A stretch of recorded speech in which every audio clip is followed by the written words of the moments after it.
بسم الله الرحمن الرحيم الحمد لله رب العالمين والعاقبة للمؤمنين ولا عدوان إلا على الظالمين وأصلي وأسلم على أشرف الأنبياء والمرسلين سيدنا ونبينا محمد وعلى آله وصحبه وسلم. Assalamu alaikum wa rahmatullahi wa barakatuh. So we are in the last 10 nights of Ramadan, and we've given some commentary regarding what we should be looking to take advantage of during these last 10 nights of Ramadan. But suffice it to say that, the spiritual feeling that we come away with in the last 10 nights of Ramadan is that there has been spiritual growth, and we have accomplished some things individually and as communities. But there's more work to be done, and the opportunity is fading. And now we have 20 days behind us to look at, and we should be considering what was lost in those days. What opportunities did we not seize upon to do more good in our life and to cause Allah to be more merciful to us? That should be a thought that we take away with us as we count down now the last 10 nights of Ramadan. We remind that Aisha, may Allah be pleased with her, radiyallahu ta'ala anha, has recorded that the Prophet sallallahu alaihi wasallam would really intensify his acts of worship in the last 10 days, nights of Ramadan. And that he would really, begin to increase all of his worship in every area, and he would include in that he would wake up his family at night during the last 10 nights, and it would become a family revival. And so not only is he reviving himself, but he's reviving his wife and his children, and his household is becoming more illuminated in the last 10 nights of Ramadan. We have to do this.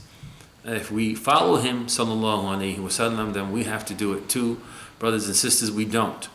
And so that's the problem. So the culture of Islam is neglectful of many aspects of the sunnah of Prophet Muhammad sallallahu alaihi wasallam. And then the thing that is most troubling to me as an imam, someone who's been doing this vocation for 30 years around the country, is that Muslims will then come to you after having not put in the effort and the work, the spiritual effort and the work, and they will wonder, they're amazed at how Allah is absent from their lives. Whoa. And they don't take into consideration the fact that they themselves have been absent from participation in worship to Allah and of Allah, and that they have made many excuses to avoid such activities, and that they have clung very tightly to the world. And then when the world touches them, because it touches people, we read in the Quran a few evenings ago that Allah says, "Did they not see that we will try them once or twice every year?" That is a reality, and that Allah is touching people.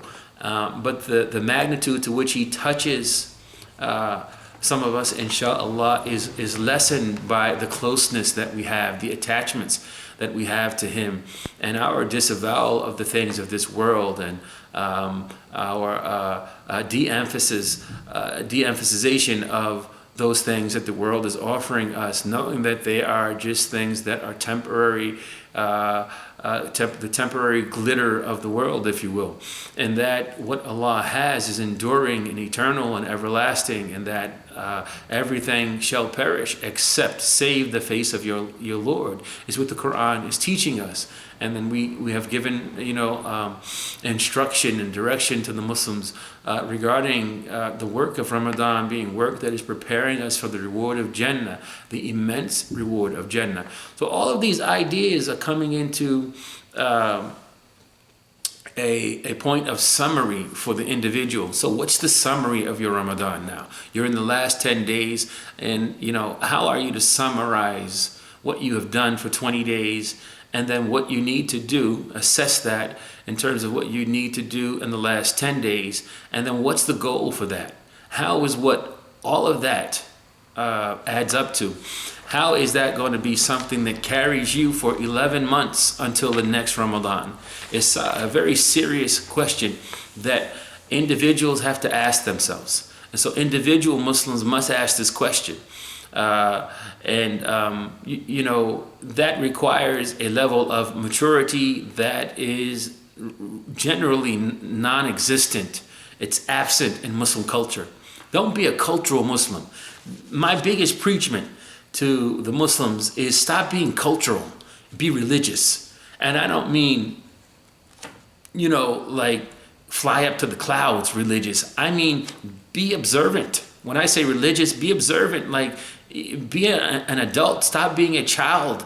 Don't approach religion from the mentality, the intellectual development of a child, a juvenile delinquent. Be responsible.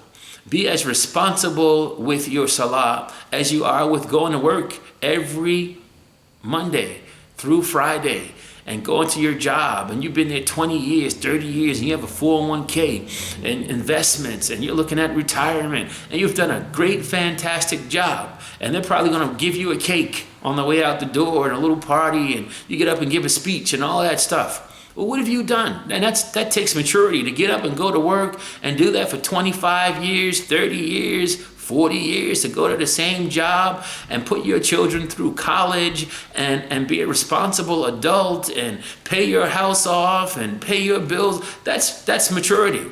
But that maturity should not only be given to the standard of the world, the things of this world. That maturity should be given to salah. It should be given to zakah. It should be given to Sawm. It should be given to your shahada. It should be given to the fact that how can you take in those 30 years?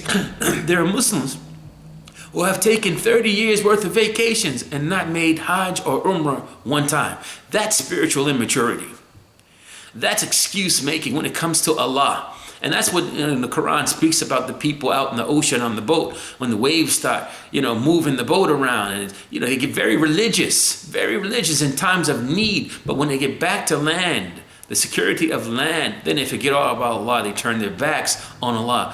That's spiritual immaturity, and we see that very prevalently displayed in the culture of Muslims today. And that's my preachment. That's what all this white hair has given me. This is the information that we have to be.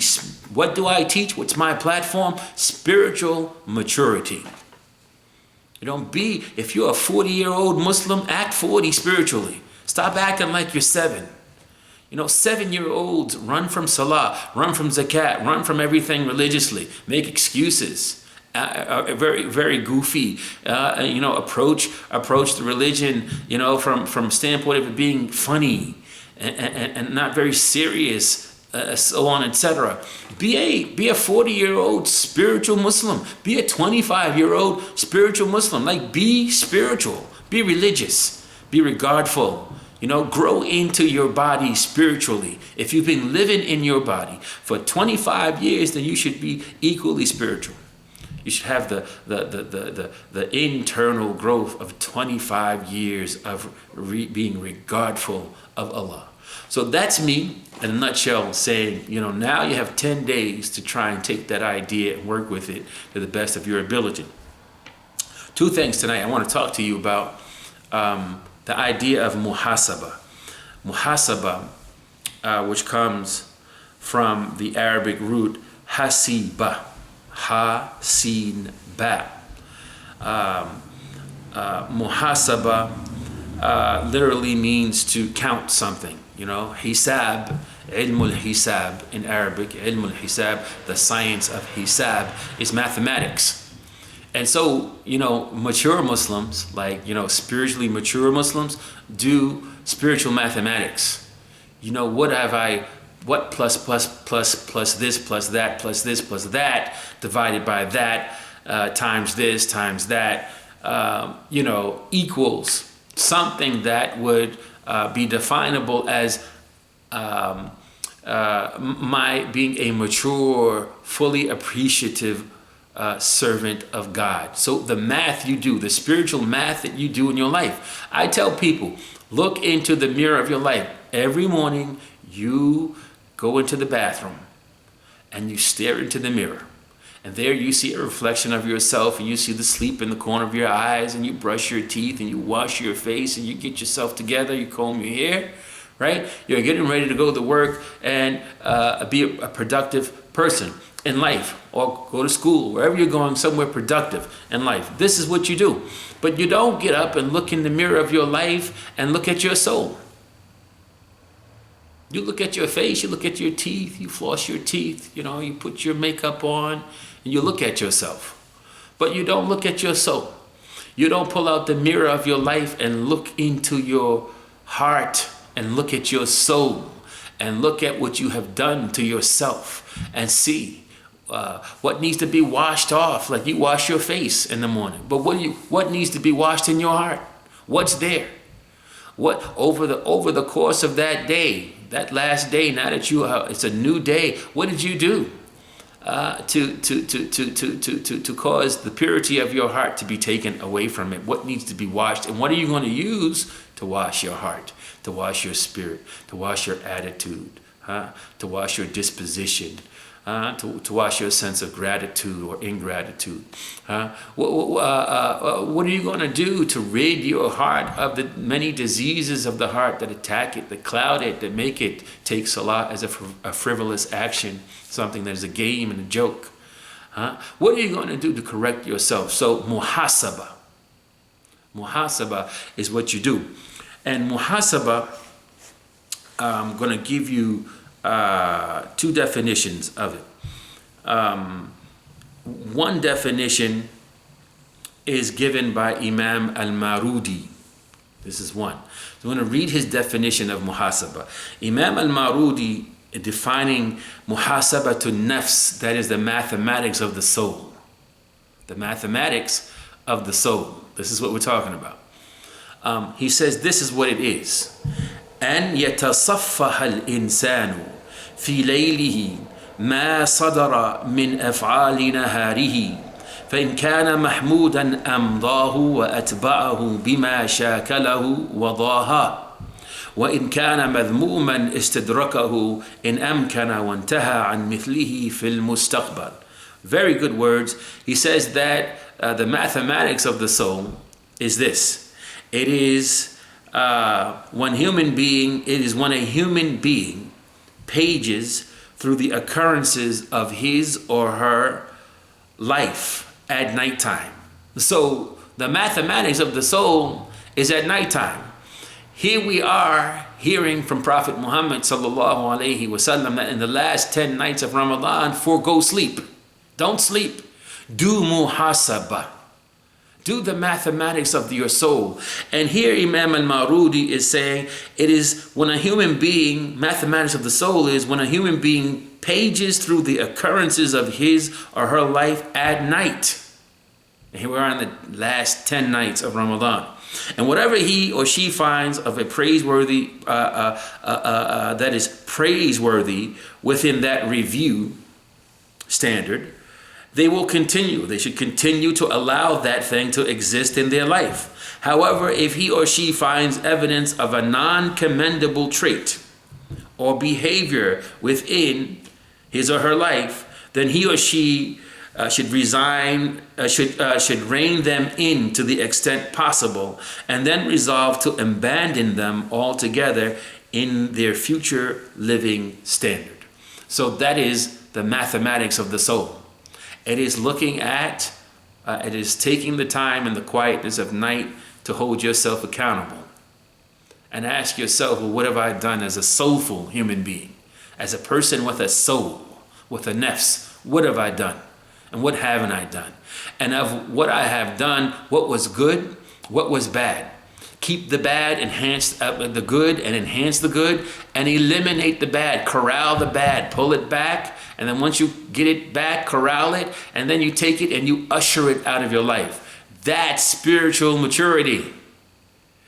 Lastly, Imam al-Ghazali talks about this spiritual mathematics, محاسبة النفس. And Imam al-Ghazali says, العقل هو التاجر في طريق الآخر وإنما مطلبه وربحه تزكية النفس لأن بذلك فلاحها. قال الله تعالى قد أفلح من زكاها وقد خاب من دساها. And talking about this also, Imam al-Ghazali says the intellect. A mature Muslim is someone that uses his or her intellect, not these guttural people who just follow emotion and follow desire. Wild people, these Muslims that you encounter, they're wild. They have no standards. This is wild, and they come off the top of their head like with no thought, like just making up religion, making up stuff because it feels good, making up their own Islam. Well, Imam al-Ghazali says the intellect is the human being's merchant agent along the road leading to the hereafter. Your mind is your agent, and your mind is out there in front of you as you walk through life telling you what to buy and what not to buy. You should be buying, if you have a Muslim mind, you should be buying the things of Allah. That's your spiritual mathematics. And you should be avoiding the purchase of anything that is in contradiction to the soulful designs of Allah, who gave you the soul that has given you the life that you live. The return sought by the human intellect must be the purification of the soul, leading to the soul's success.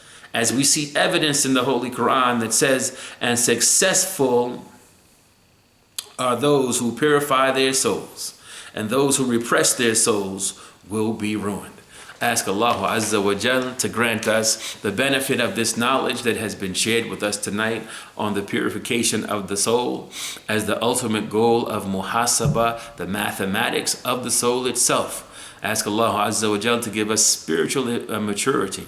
Ask Allah Azza wa Jal to rid us of all diseases that seek to attack our heart and make of us imbalanced spiritual people, or individuals who are void of spirituality and a regard of spirituality, and thus have a weak standard of worship in their life. People who don't like coming to the mosque, who don't like populating the mosque, who are concerned with the length of the prayer and always whining and complaining about how long worship takes. They get no fulfillment out of worship. It's a task.